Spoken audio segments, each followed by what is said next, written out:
My degree is in philosophy, and I write about collective action. Okay, I'm interested in how people overcome the things that divide them and enable them to work together to make social change. So, all of my books are about that subject. And as anyone with an interest in that subject, right, you can't possibly think about that and not think about abolition. Abolition was the most successful movement in American history. To our great shame, it did not transform America completely or forever, but it was the absolutely essential first step.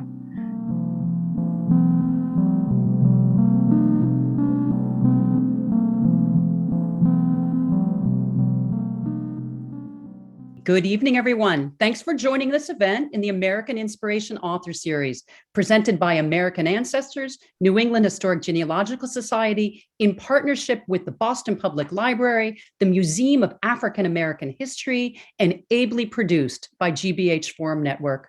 I'm Margaret Tulka, Director of Literary Programs at American Ancestors NEHGS and part of its Brew Family Learning Center. It's great to have you with us tonight in the land of history, exploring abolition as a social movement, interracial and cross-class alliances. On your screen is the schedule for our hour-long event featuring author Linda Hirshman and moderator Frazier. The real pleasure, of course, comes from reading the book itself. As I said to my colleagues, this book breaks ground as a work of history. It also explores the influence and impact of abolitionist individuals and families across New England, including the Westons, Mays, Barbados, Lorings, and Raymonds, the Smiths and Tappins of New York, the Grimke's of Charleston, South Carolina, and many in Rochester, New York. Now, to introduce Linda Hirshman, I welcome our co-host tonight from the Boston Public Library. Diane, over to you. Hello, everyone. I'm Diane Parks, local history specialist at the Research Services Department of the Boston Public Library. We are very pleased to be able to participate in and support this exciting event, examining the inner workings of the abolition movement, along with the New England Historical Genealogical Society and Museum of African American History. Let me introduce Linda now. Linda Hirshman is a lawyer, social historian, and the best-selling author of, among other books, Sisters-in-Law, How Sandra Day O'Connor and Ruth Bader Ginsburg Went to the Supreme Court and Changed the World. She has taught philosophy and women's studies at Brandeis University and written for the New York Times, Washington Post, Slate, The Atlantic, The Daily Beast, and Politico. As a labor attorney, she brought 3 cases in front of the Supreme Court and argued in all 12 U.S. courts of appeals. Thanks, Diane. It's my pleasure to introduce this evening's moderator, a key contributor and a guiding light in our author series, and frankly, in all of Boston.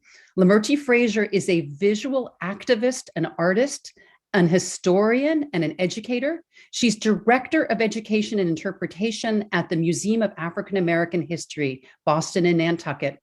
Lamerchi is a great contributor in the arts and in our community on so many levels, including as a Brother Thomas Fellow at the Boston Foundation, an Ambassador Fellow at the Massachusetts Historical Society, and a member of the Colonial Society.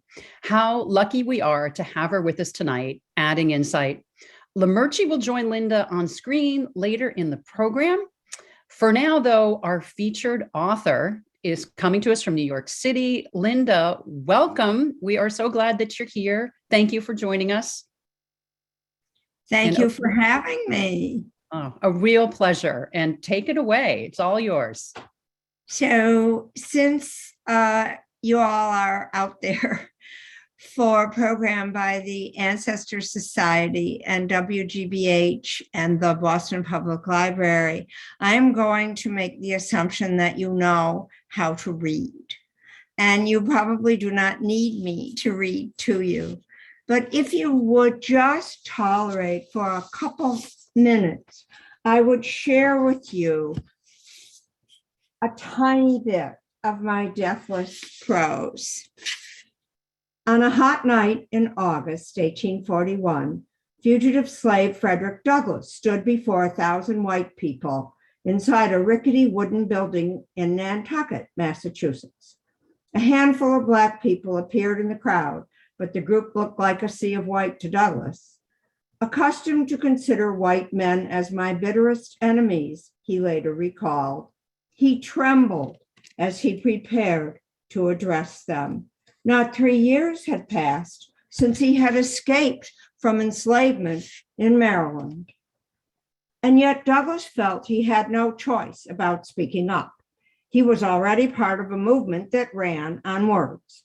His host, Quaker William Coffin, had brought him to this meeting of the Massachusetts Anti-Slavery Society after hearing Douglass speak at a Black church in New Bedford. Tell your story, Frederick, Coffin urged Douglass now as the abolitionists waited. The strikingly handsome man, strong chin, chiseled mouth, and wide-set eyes, usually dressed in a waistcoat, formal jacket, and high-collared white shirt, rose reluctantly to his feet. Although journalists from various anti-slavery publications attended the conference, there is no record of Douglass's remarks. But the reporters in the room agreed to one thing: Douglass brought down the house. William Lloyd Garrison, white editor and printer of the anti-slavery paper, The Liberator, and at age 35, the most prominent leader of the 10-year-old abolitionist movement, stood up to respond to Douglass's speech. As an orator, Garrison would certainly not equal Douglass, but at the time he was renowned in the anti-slavery movement. Never again would he rouse a crowd as he did after hearing Frederick Douglass for the first time that night. Have we been listening to a thing? Garrison asked the crowd gathered in the Nantucket Athenaeum. A piece of property or to a man? A man, a man, hundreds of voices replied. And so it began.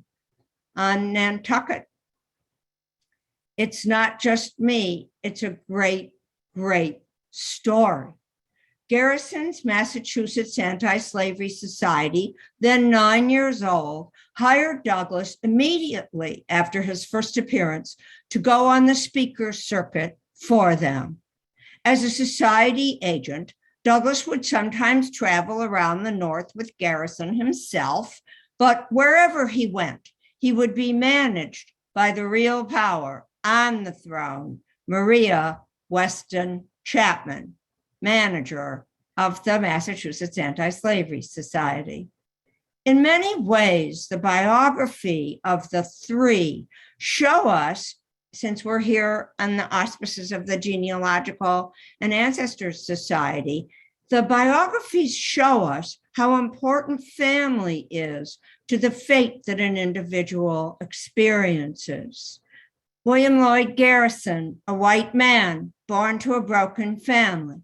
His father went bankrupt in the Napoleonic War. The American shipping went bankrupt.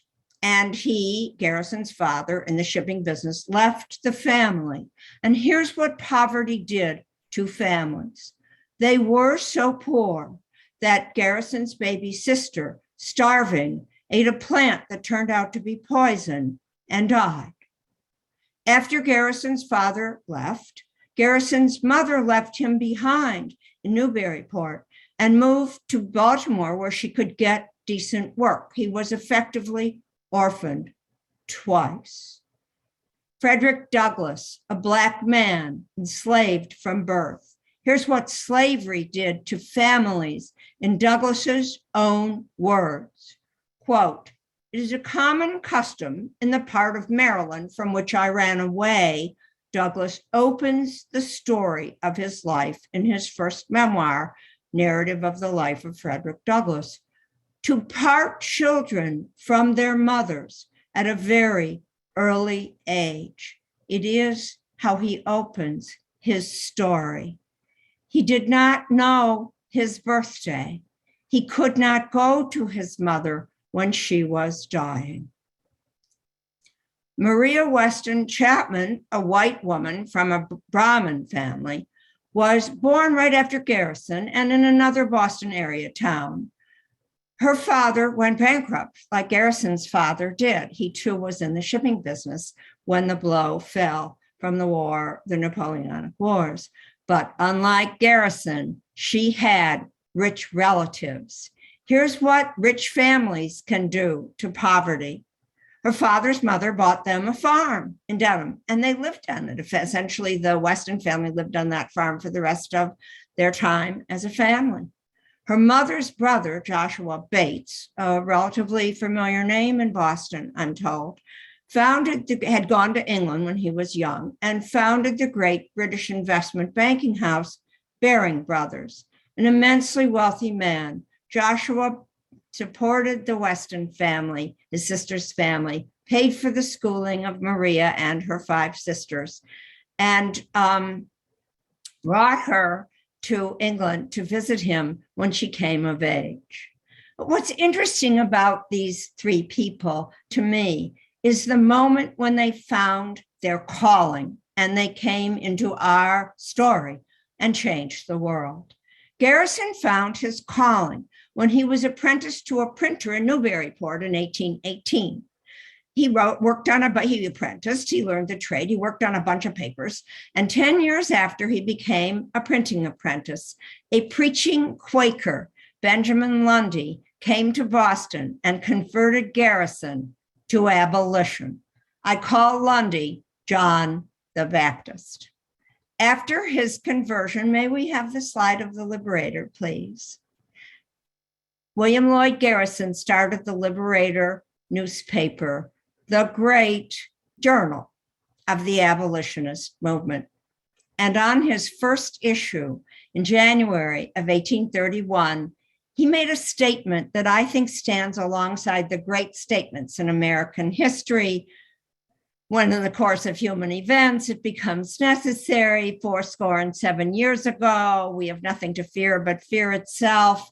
Garrison published in the first issue of The Liberator his statement. I do not wish to think or speak or write with moderation, Garrison said. I am in earnest.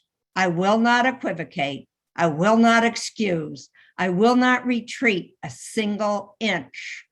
And I will be heard.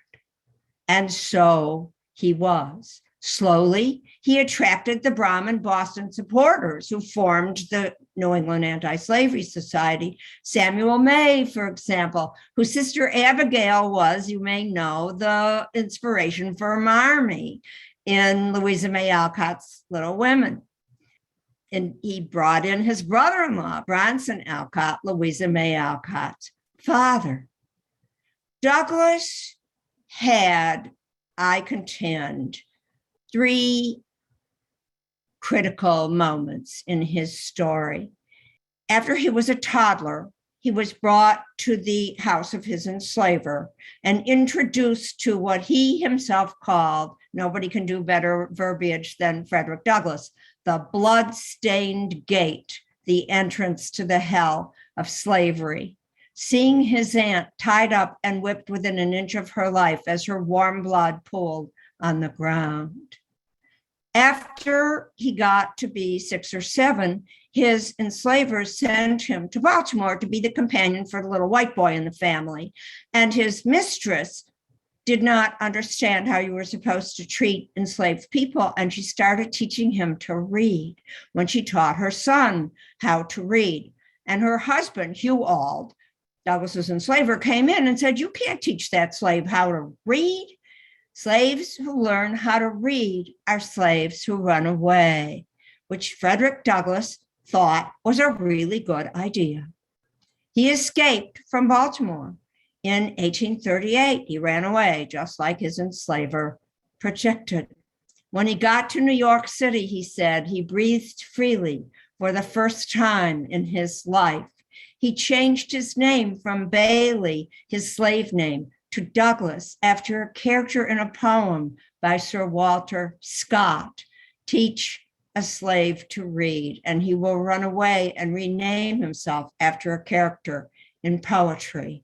Finally, after his life and career and fame took him to the United Kingdom, his British supporters raised a fund and bought his freedom. They bought his manumission. Maria Weston Chapman married into an abolitionist family, an abolitionist Boston family. Her husband, Henry Grafton Chapman, was the son of a very early adopters of abolition in Boston in the late 1820s and early 1830s. Her moment of truth came when her sisters-in-law and her husband's cousins told her about Garrison's Boston Female Anti-Slavery Society. And in 1834, she went to her first meeting of the Boston Female Anti-Slavery Society, and she was so beautiful and so gorgeously dressed and so obviously high society that the marginal activists in the Anti-Slavery Society thought she was a spy. And in a way, she sort of was. She was a spy from the upper classes, and she took the whole thing over. She managed Garrison and the other male anti-slavery moguls, one of her critics said, as easily as she would tie a garter. She made her living room the center of the Anti-Slavery Society in Boston. She had it all, as we say now, a rich husband, 3 children, and a brilliant career. How did she do it? The answer is her sisters. She had 5 sisters, none of whom ever married, and who took care of everything. Remember that feminist tract, I Wish I Had a Wife? She didn't have a wife, but she had the Weston sisters. And Garrison, the poor white man who became a printer, and Douglass, the fugitive slave, who took his name from a poet, and Weston Chapman, the socialite, were together for a decade. This book is about their alliance, for better and for worse. When they were together, they built the abolitionist movement from 12 white men in the basement of a black church in 1832 to the force that was about to give us the Republican Party of Lincoln. Garrison published Douglass traveled from Ohio to Cape Cod speaking, and then published the best-selling slave narrative until the fictional Uncle Tom's Cabin. And Maria managed them all, serving tea in her beautiful, quiet parlor and knitting the whole unruly bunch together with the unstoppable flow of letters from her relentless pen. From the first issue of The Liberator in January 1831 to the Emancipation Proclamation, 32 years to the day later. Think about what that's in social movement time, a blink of an eye. Think of what they achieved. The American economy they were trying to change ran on cotton. It was half the American exports. Textile mills all over New England ran on slave cotton. Charles Sumner called those New Englanders the lords of the loom. Boston and New York City financed the crops, ensured the slaves shipped the cotton to Europe from the deep water port of New York. The American Constitution was designed to empower the slave empire. It was built to empower the slave states with 2 senators from each state instead of by population, and counting 3/5 of the enslaved people who, newsflash, were not voting prior to the Emancipation Proclamation, counting them for purposes of giving their masters more votes in the House of Representatives. Of the first 14 American presidents, 12 owned slaves. They controlled the Supreme Court of the United States. And these people, the abolitionists, black and white, and my 3 characters that I chose to focus on, beat them.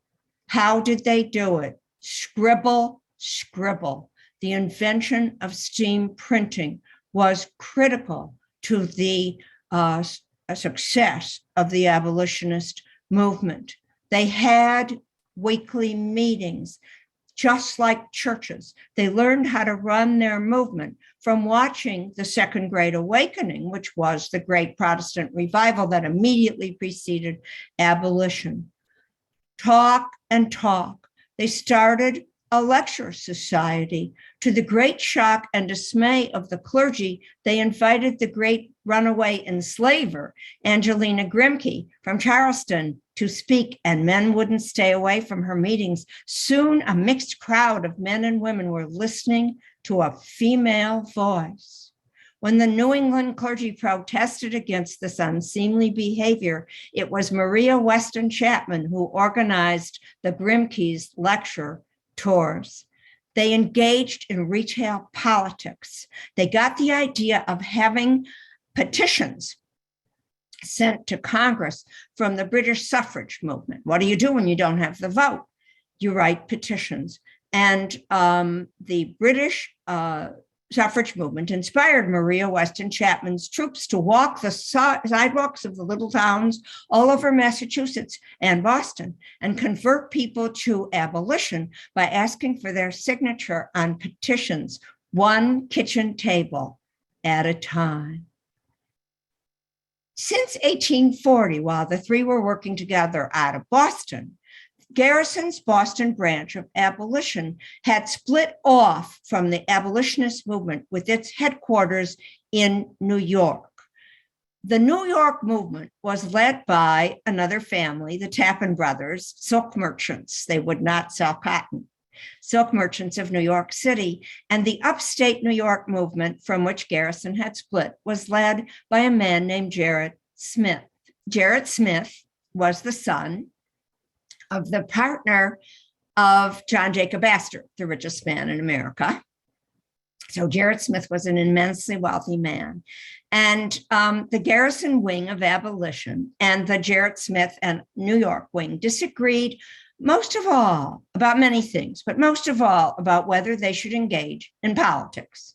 Garrison took the position that they should remain a purely moral movement and forego politics. And actually, I think it's fair to say that Garrison chose to forego politics at exactly the wrong moment. Because in 1850, the Congress passed the Fugitive Slave Act, setting up the system for the federal government to go into the northern free states and drag any Black person they identified, slave or not, back into slavery. Free soil became a reign of terror. May I have the slide of Douglass speaking at a gathering of the, now look at this picture. It is an interracial meeting. It isn't just a handful of Black people in a sea of white like on Nantucket. Douglass and a lot of the Bostonians came to grips with the necessity for violent resistance, educated by the Black Convention movement and the Black activists who didn't have a lot of trouble figuring out that you had to resist the bloodhounds of the South. And it broke Douglass's relationship with the white pair, Weston Chapman and Garrison, who still thought that you could talk the South into abandoning slavery. The breakup was about substance, but it was also a lot about racism. And to my astonishment, as I dug into the archives at the Boston Public Library, I found, may we have the slide of the letter, please, that Weston Chapman was writing letters to her fellow abolitionists, criticizing Frederick Douglass, the hardest working man in the 19th century, as not being willing to work hard enough, and using a word that I will not repeat in public in other letters from other members of the Boston clique. Then Douglass not only began to embrace politics, but he committed the mortal sin. He wanted to be like Mike. Okay, he wanted to be like William Lloyd Garrison and run a paper of his own, the North Star. He's got money from his British supporters and started the North Star in Rochester, New York in 1847. And the alliance ended on a sea of racist editorials in, of all places, the Liberator newspaper. So I started this book with the question, can America sustain an interracial, and then when I discovered Maria, an interclass alliance against injustice? And I'm here to give you the answer. The answer is yes and no. Sorry. The alliance broke up, and Douglass made an alliance, another interracial alliance, the most important interracial alliance in American history, at least until the Civil Rights Movement. He made an alliance with Abraham Lincoln. And on March 4, 1865, Abraham Lincoln was inaugurated for the second time. After the inauguration ceremony, Frederick Douglass determined to present himself at the traditional reception, although no colored person, in Douglass's words, had ever ventured to do so. After all, he thought, freedom had become the law of the land, and colored men were on the battlefield, mingling their blood with that of the white men in one common effort to save the country. Soon enough, America reminded Douglass of how fragile his feeling was. Two policemen at the door of the White House roughly turned him away.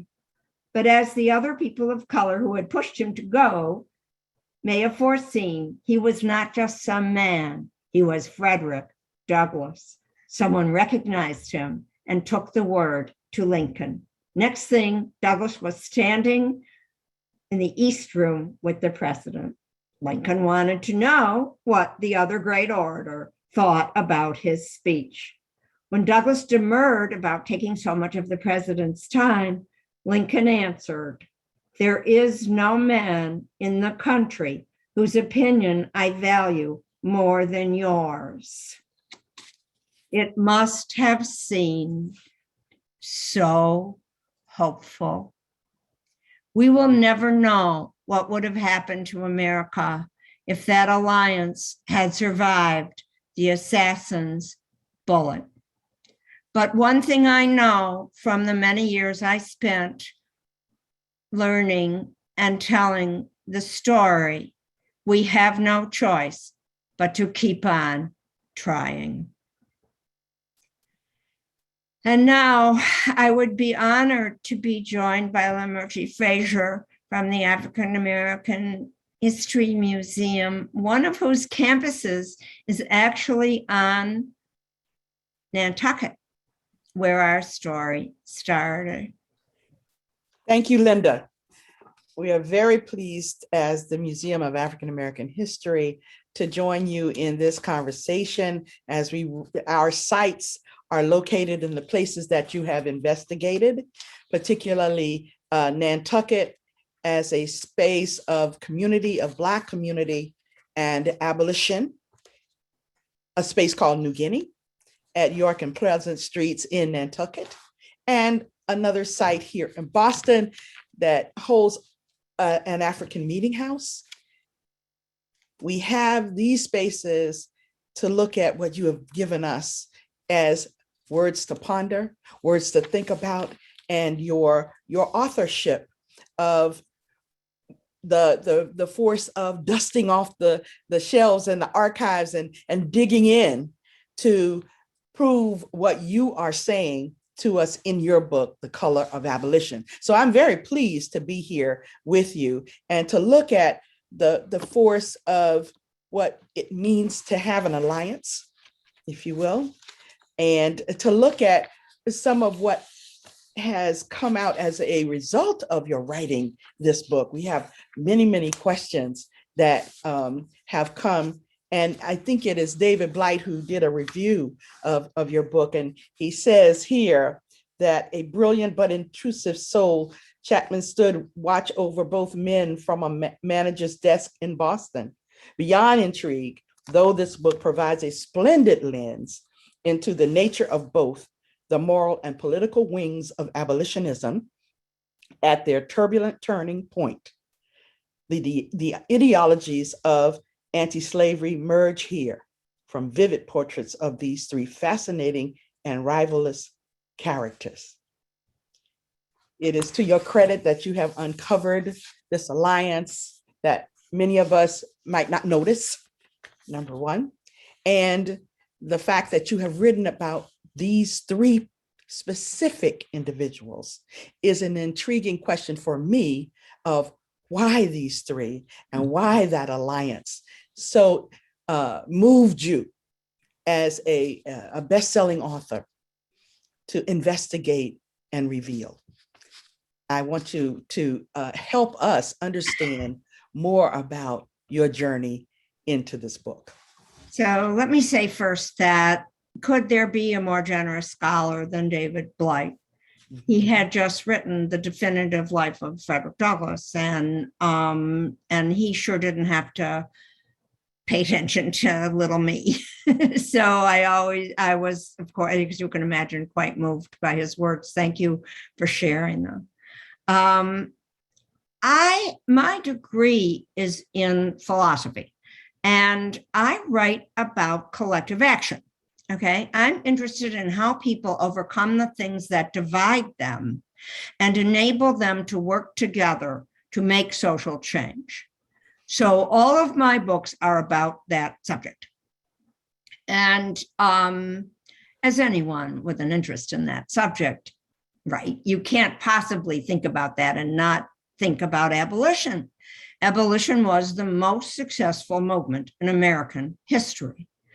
To our great shame, it did not transform America completely or forever, but it was the absolutely essential first step. So I've been enormously interested in how they did it, and how they did it. There were obviously centuries before I opened my story, but a lot of the activity did take place in that 30 years. So I thought, well, what could be? And then I learned, I was reading around about abolition. Is this too much information? No, keep going. Okay, authors love to talk about their origin story. So I was reading around about it to try to figure out how I wanted to do it. And I read that Douglass's first memoir, The Narrative of the Life of Frederick Douglass, the first one, was printed in William Lloyd Garrison's print shop in Boston. And there is a story, although I was never able to verify it in the archives, that it was Garrison who set the type. So I thought, there's a relationship, right? Fraught with what pulls people apart, the divide of race. What could be more potent than that in America? And yet, I read that they had worked together. And so I thought, okay, that will be a very interesting lens to look into the broader question of, can you have an interracial alliance at all? And that was enough for me. But while I was working on that version of the book, I thought that would be a good version. I had done a two-hander with Ruth Bader Ginsburg and Sandra Day O'Connor. So I know that that's a relationship that's interesting. So I actually came across Lee Chambers' book about the Weston sisters. And when I saw, you get a glimpse of her in the Western Sisters, but man, the Boston Public Library, thank you, Boston Public Library, has the staggering archive of all the letters of Maria and her sisters. So as I started looking at the archival material, I saw what a really important role she had played in abolition, and her role in abolition had never been the subject of a book. So I thought, well, it's just like the male anthropologists went into the jungle and they saw the chimpanzees that behaved like men behave, and they didn't notice the bonobo, which are animals that behave in a very different way. I thought, well, maybe nobody noticed Maria Weston Chapman. And so what a break for a writer. So that is how the book came to be about the three of them. Okay, thank you. And when we think about how you have titled your book and the color of abolition, and you represent Garrison as the printer, Douglass as the prophet, and Chapman as the Contessa. Those words struck me as you have organized this text in a way that was challenging, thinking of how that narrative that you just mentioned with the life of Frederick Douglass, his first narrative, that he's written by 1845, and he has to leave because he's named real people, real places, real things. He has to leave and he goes to Ireland and then to England. And while he's there, the 2 years that he's there in 1845 to 1847, he then is joined by Garrison. Garrison is the printer. So there's the force of media in the movement. Douglass is an orator who's bringing the force of what we would call the lectures and the understanding of what his own experience in slavery as an authentic opportunity to listen to what he has to say. And then you have Chapman, who is managing. There is an instance that Blight writes about in his book about Ms. Chapman, as I like to refer to her. And he says that when Douglass was invited to speak at a particular event, he says, Douglass remained annoyed at best with Chapman's continued snooping into his every move. When challenged for attending a meeting of the British and Foreign Anti-Slavery Society, the Garrisonians' ideological rival, Douglass wrote to Chapman and told her to mind her own business. He did not attend out of money temptations, he declared, assuring the conniving Chapman that he would speak in any meeting where free speech is allowed. We should not wonder why Douglass often found it difficult to trust people in his dangerous world. Friends and enemies were sometimes indistinguishable. So it struck me that there was a management of both men to a limited extent by Chapman. And did you find other references where Douglass and William Lloyd Garrison challenge her in her pursuit of keeping the ball rolling in the anti-slavery society? She becomes this de facto leader of the society in some instances. So can you speak to that and what your experience was when you were in the archives? I do not remember a single instance where Garrison challenged her. Not one. Okay. When she left the scene, as she does in 1848, he said he cannot imagine how he's going to get along in anti-slavery without her. Garrison, it's interesting. Garrison was not shy. He had the Refuge of Oppression in the Liberator, where he would every week when it came out, there would be like a column that said all the terrible things that his enemies were saying. And after the abolitionist movement split, he put the New York branch and their allies in the UK in the Refuge of Oppression. So it wasn't like he was unable to criticize people who disagreed with him. She also never disagreed with him. Okay, she followed him to the letter from the day they met until the day she left for Europe, so there was no daylight between Garrison and Maria Weston Chapman. She was bossy. So you see, it wasn't just Douglass, although I contend that she was, in a really pretty surprisingly racist way, more domineering of Douglass and also of Charles Lennox Fremont than she was of the white men in similar positions within the movement. So I think she was harder on her Black speakers. And I have letters, in my book that reflect that behavior. On the other hand, Maria Weston Chapman tended to boss most people around. So her letters are full of her telling people what to do in detail. And then sometimes she will, after telling people exactly what to do, end them by saying things like, of course, you can do whatever you see fit, which is obviously false. She had just told them in detail what to do. But she never bossed them around in that insulting way that she used toward Douglass, who was not the best guy to pick on. And Charles Lennox Fremont as well.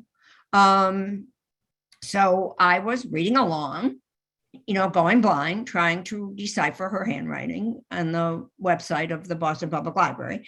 And I find her doing something that is such a cliche of racism.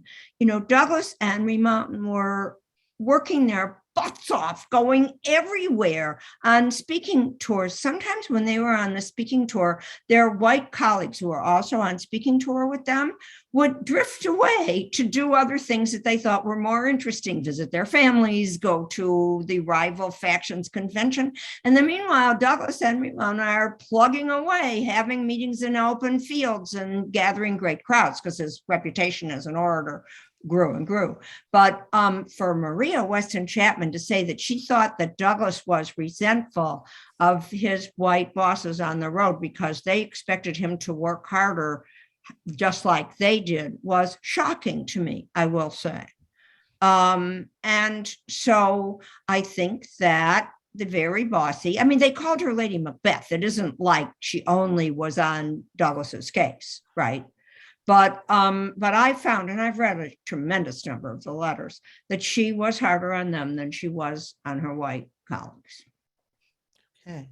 All right. So when we think about this alliance, we know that there is this tenor and embrace by some of that alliance to invest in the theories and the assumptions that were levied against color and being Black, and that being a moniker of what would color their correspondence with each other, their relationships, and their relationship of personhood.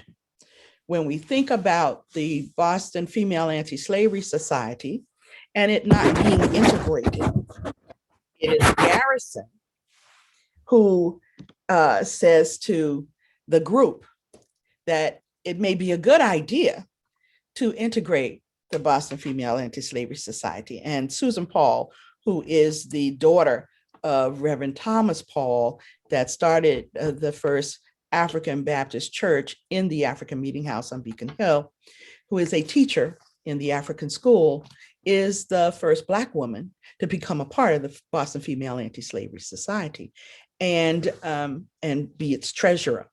She's then active, but it is Garrison who is urging the women to understand that this propensity to claim the abolition of slavery also takes in some other responsibilities.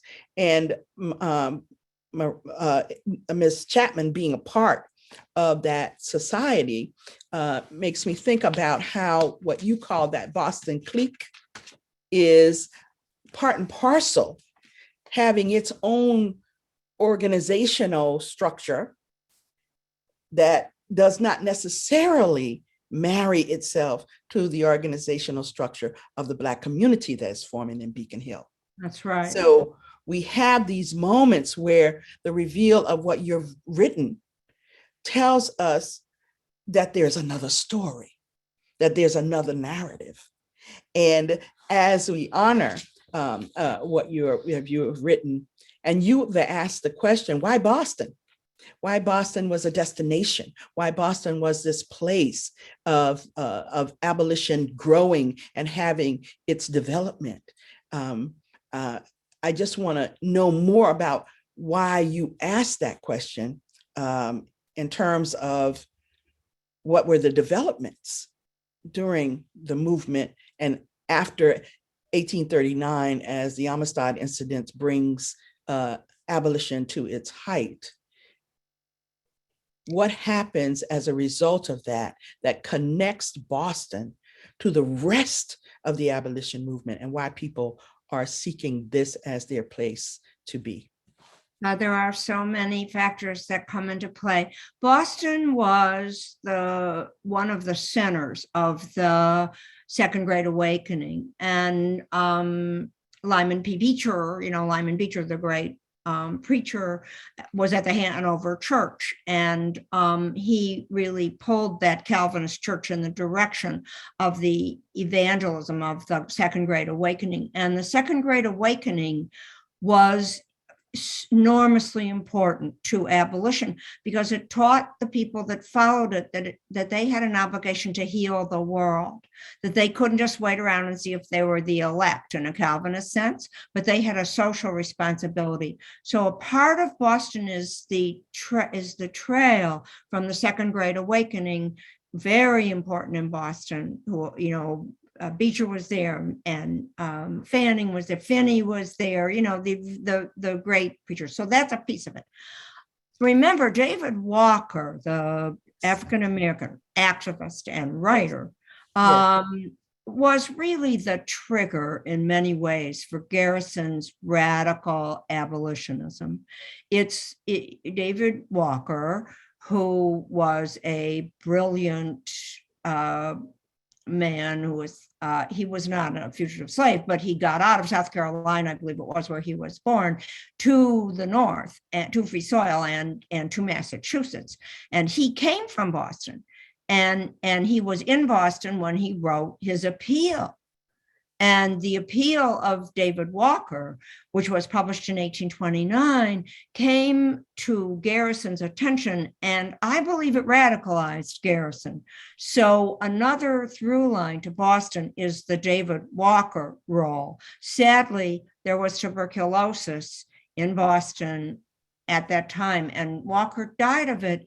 He might have been another Frederick Douglass if he had lived the long life that Douglass lived. He was a genius. The piece is brilliant, and it was very radicalizing. So part of it is also that. I think that David Walker found his place in Boston because the Black community in Boston had, remember, I think about collective action. So they had the elements of collective action. There were enough of them, and enough of them were free, so they were not living in stark terror of being brought back into slavery all the time. That gives you a little breathing room. They lived, as you pointed out, I believe, in close proximity to one another because of discrimination. They were, right? So this is extremely empowering. It was of the gay community in Greenwich Village, which I wrote about in Victory, the Triumphant Gay Revolution. And they were organizing through the Masonic lodges and the church of which Susan Paul's father was so active. So there were the basic institutions. So take people, treat them badly, give them enough breathing room to be active, a little activist, treat them badly, push them to live together in a small space. And they have the organizing, both the secular and the religious organizing institutions. So it actually made every bit of good sense that the Black community in Boston would produce David Walker. David Walker would write his appeal. It would find its way to the desk of William Lloyd Garrison, and you get the beginning of an alliance. Can I just say one more thing about Garrison?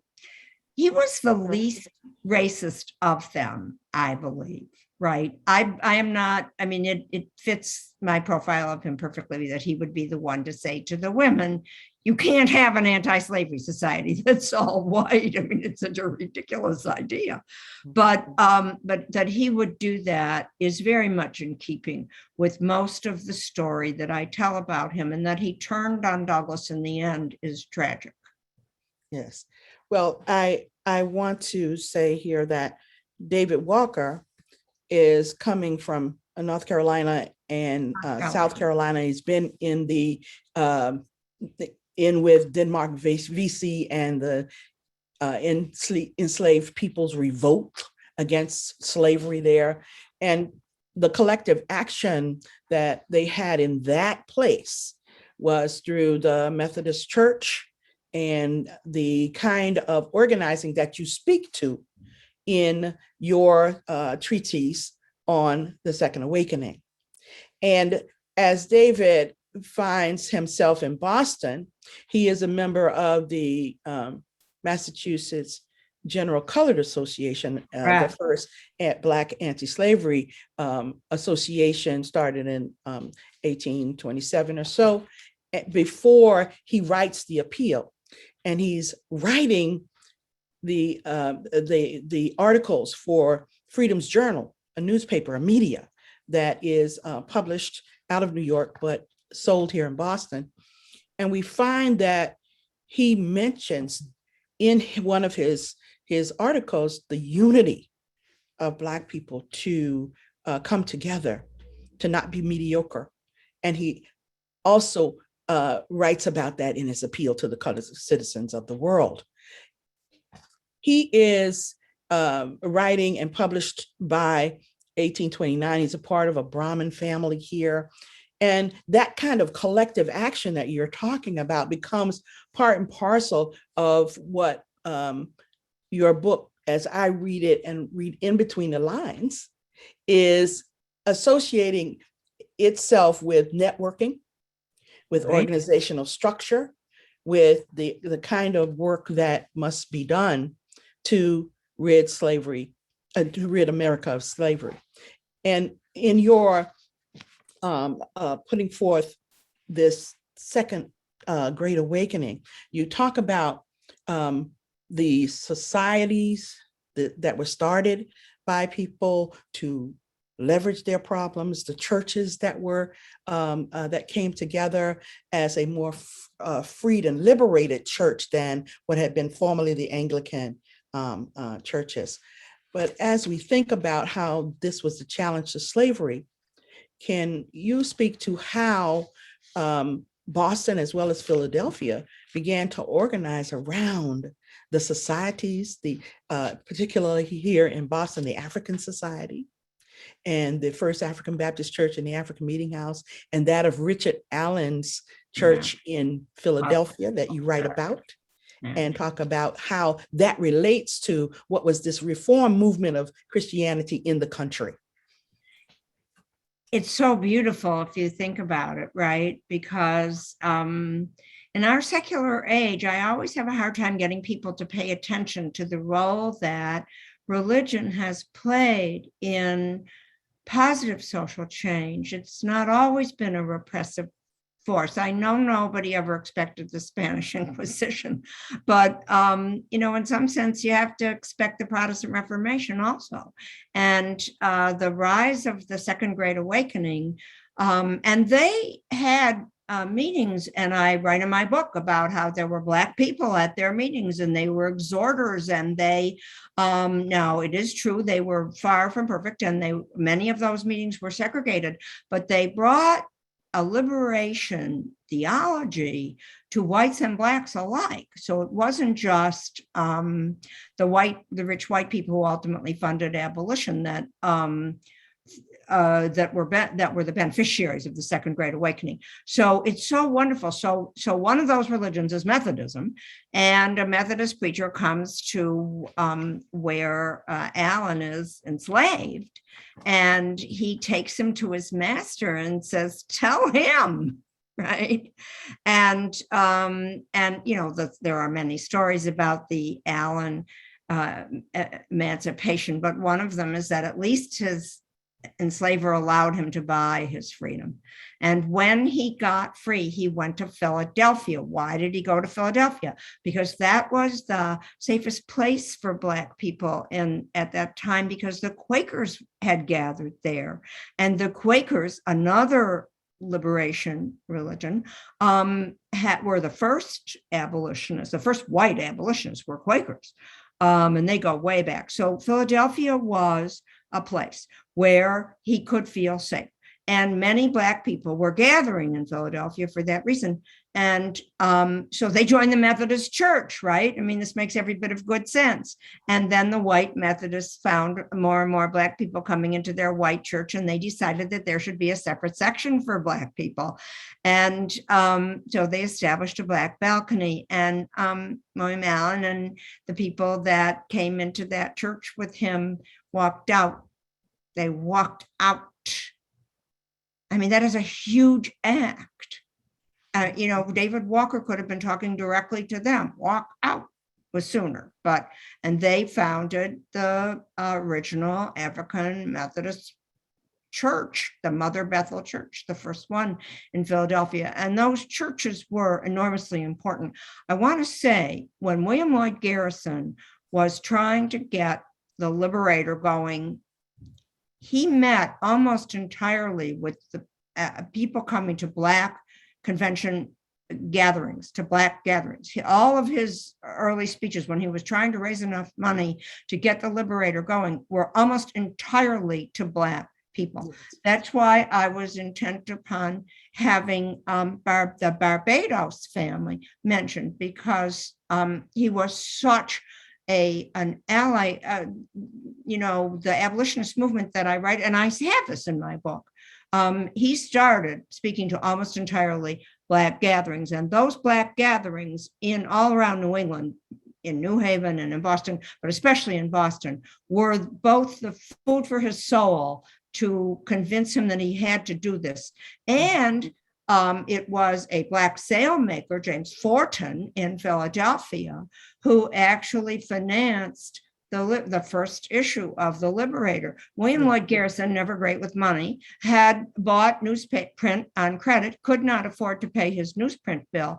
And it was James Forten, the Black sailmaker from Philadelphia, who saved face and said he was giving him money for subscriptions, but it was actually just to pay for the newsprint that the Liberator produced. Its first issue came entirely from the Black community. Most of the first subscribers to the Liberator, 50 Black families that subscribed to his first. Right. And I say all of that in my book. I wanted to do the best I could. I will say this: I think there's an entire additional book, maybe before I die, to be written, but I don't know that I have the effrontery to write a book about the Black family. The Paul family interests me greatly. She was, those women in the Boston Female Anti-Slavery Society were pretty snobbish. And they, she was very fancy lady, Susan Paul. So, that's an interesting alliance in itself. Yes, it is. In the context of talking about what color was abolition, I did try to attend to those forces, which were enormous. Yes. Thank you for that, Linda. One of the questions that you have answered is the role of Quakerism in abolition. And there's another question by one of our audience members, and it is, tell us about the statue of William Lloyd Garrison on the Mall of the Commonwealth Avenue in Boston. Right. Okay. I'm not crazy about that statue. Okay. There's a bas-relief of Robert Shaw and the troops in the Civil War in Boston on the Freedom Trail that I very much prefer as a work of art. The statue of William Lloyd Garrison was put up after the Civil War, and it was financed by good-hearted people in Boston, including Ralph Waldo Emerson. But, the existentialists weren't all that active in abolition. You notice that they don't appear much in my book. The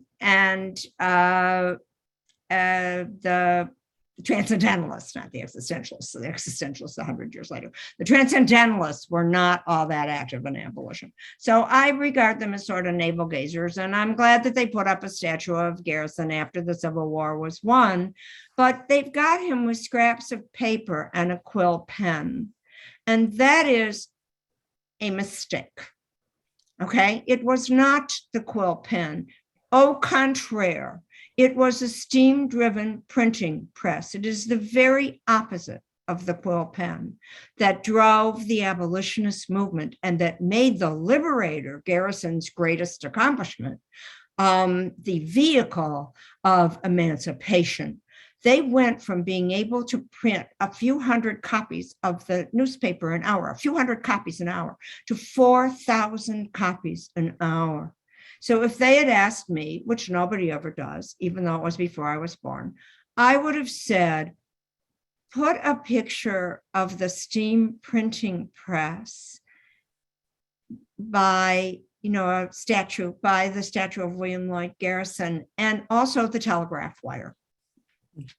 So that brings me to say that the Museum of African American History has a part of the printing press of William Lloyd Garrison that is loaned to us by the Massachusetts Historical Society.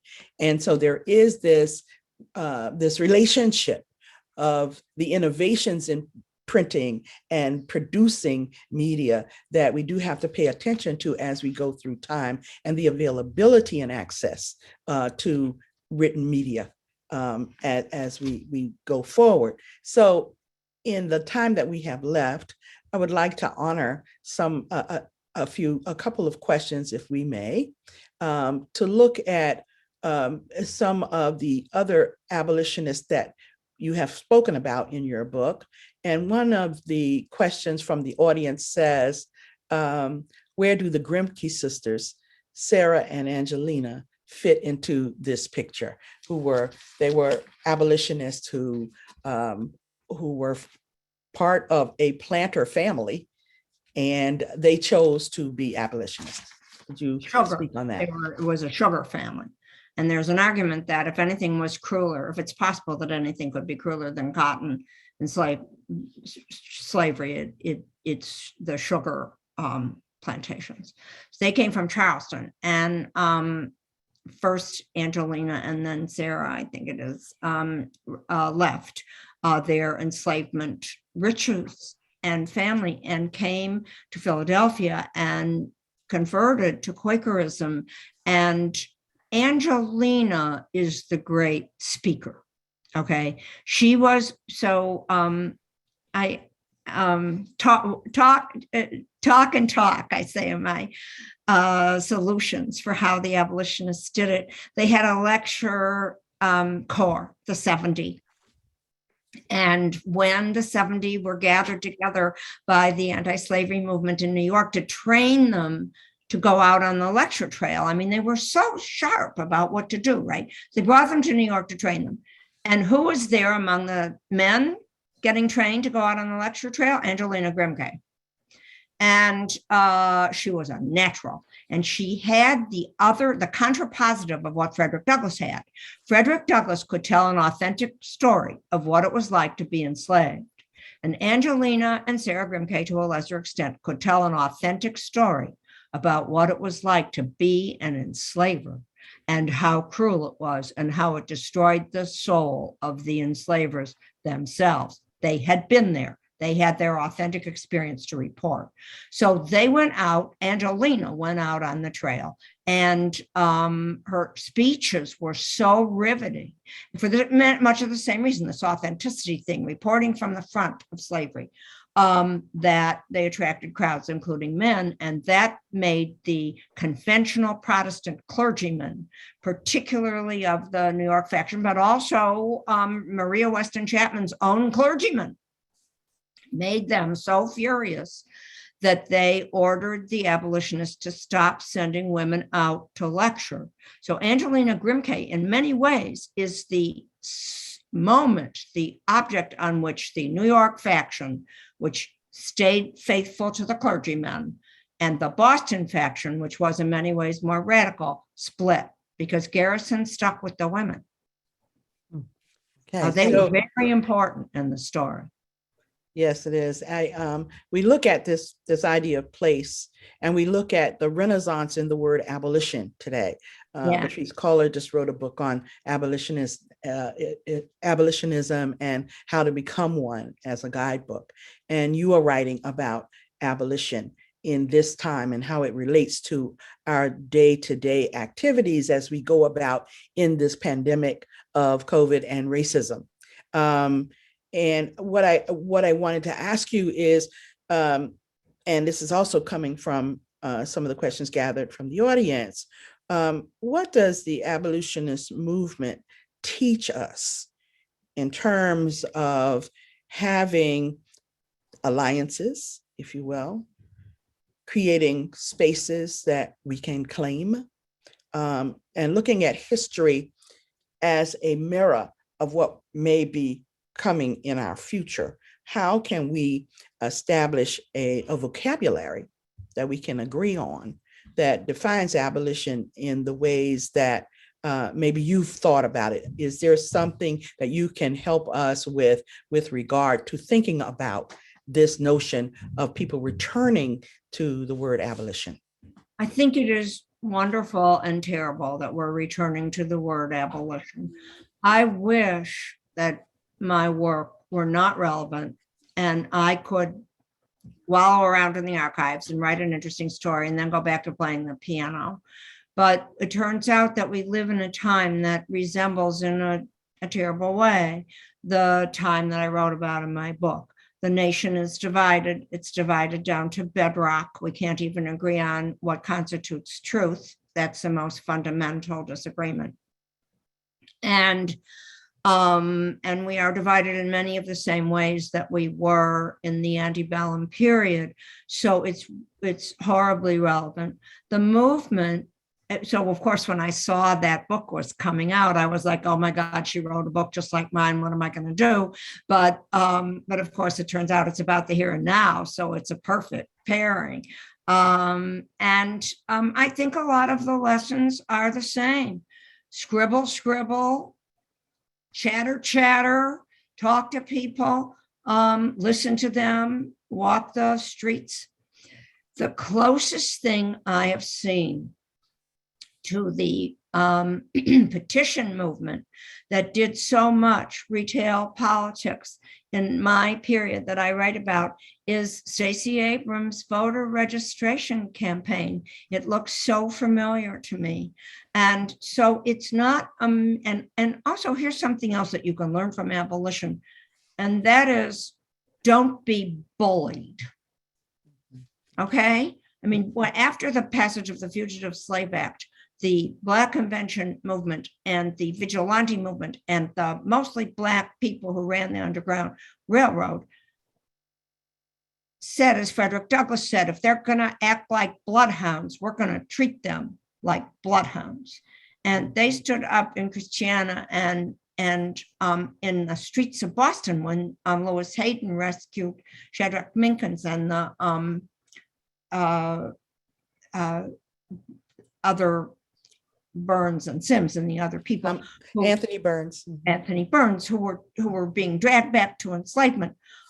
You can't be bullied by the violence and the threats of the people who are trying to oppress you. You just cannot be. And I think those lessons are as relevant today as they were in 1850. Okay. Well, Linda, we have been called to wrap up our session, and we would like you to read the last passage that you can share with us from your book, if you so desire. I think I would really like to say I was almost done with my first draft. When I went to Washington, D.C., this was in the olden times before the pandemic. Yes. And a friend of mine in Washington had arranged for us to go to the African American History Museum on the Mall there in Washington. And I walked down to the lowest level where they start the story, and they told the story about how the European cultures had no concept of race until it became fruitful for them to enslave and sell African people. They dealt with the African nations just like all nations dealt with one another, trading, going to war, whatever. The concept, they gave birth to the concept of race in service to the concept of slavery.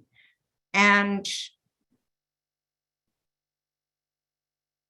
I felt like at that moment, seeing that in that museum at the very beginning of how they tell the story in that museum, I felt like if I do nothing else on this earth, I'm going to finish this book and try and tell a story of how we can get away from that horrible moment when somebody figured out that they would create the concept of race to justify the evil thing that they were doing.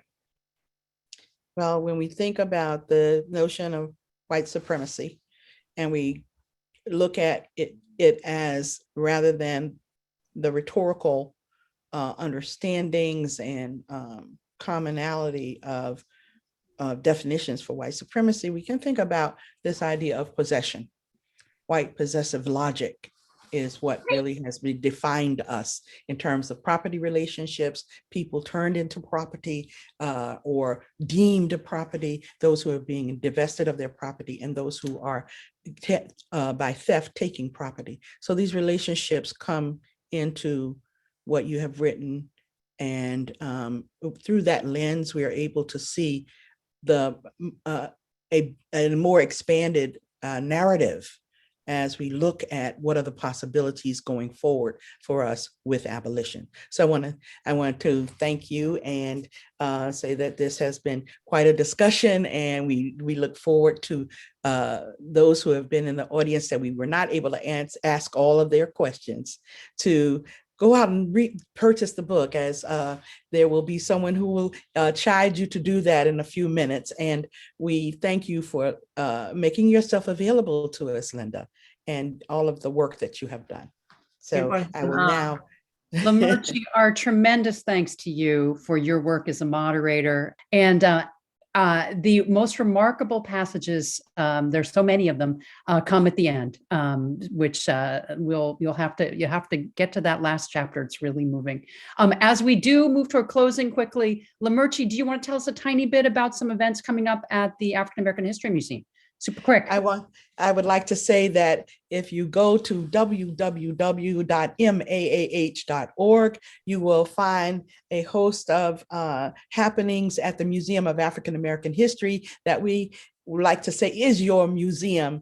As we approach Women's Month, there will be programs focused on women and their contributions to American history. There will be the upcoming Poetry Month that will be celebrated with our anchor book, Phyllis Wheatley's poems on various subjects, religious and moral. And as we get to June, we will have the acknowledgement and commemoration of Juneteenth with a very special production that the museum will be offering. So stay tuned to the Museum of African American History's events and go to the museum to see the actual sites and walk in the spaces of abolition, of Black people coming together to claim their space in time.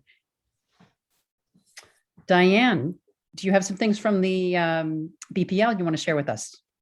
Yes, so you can visit the Boston Public Library in person or through our webpage at www.bpl.org for all our resources and events. And next, we have an upcoming virtual author talk with the Boston Public Library on March 29th. Is the Revisioning History Author Panel, which will focus on the importance of highlighting histories from marginalized perspectives. You can see all our events at bpl.org/events. Thanks again, Linda and Lamerci, for an excellent talk and discussion, and to everyone for coming and participating. And back to you, Margaret. Thank you so much, Diane. We at American Ancestors NEHGS are delighted to have presented tonight's author talk with such esteemed partners. If you're researching a social movement, an individual, or a family, you might find our library and education center useful. Our digital archives are open to our members all the time, and our stacks on Newbury Street are open to the public now by appointment.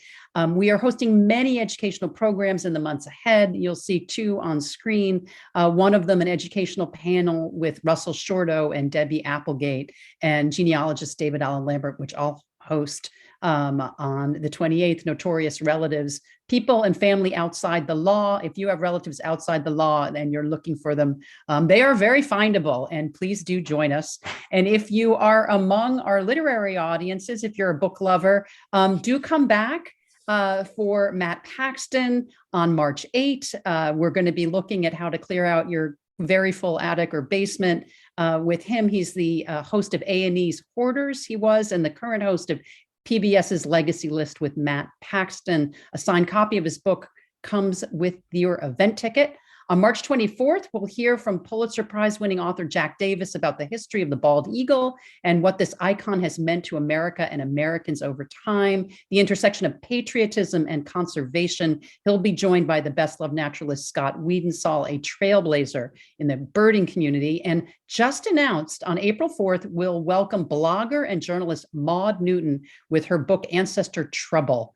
Maude will be in conversation with Casey Sepp, the New Yorker staff writer and the best-selling author of Furious Hours, Murder, Fraud, and the Last Trial of Harper Lee. So don't miss this riveting talk looking at the American South, at identities and family. But back to tonight, ladies, you have been so generous with your time and wisdom. We are very grateful for the insight you have shared. Linda and Lamerchi, that was really a wonderful evening of education and enlightenment.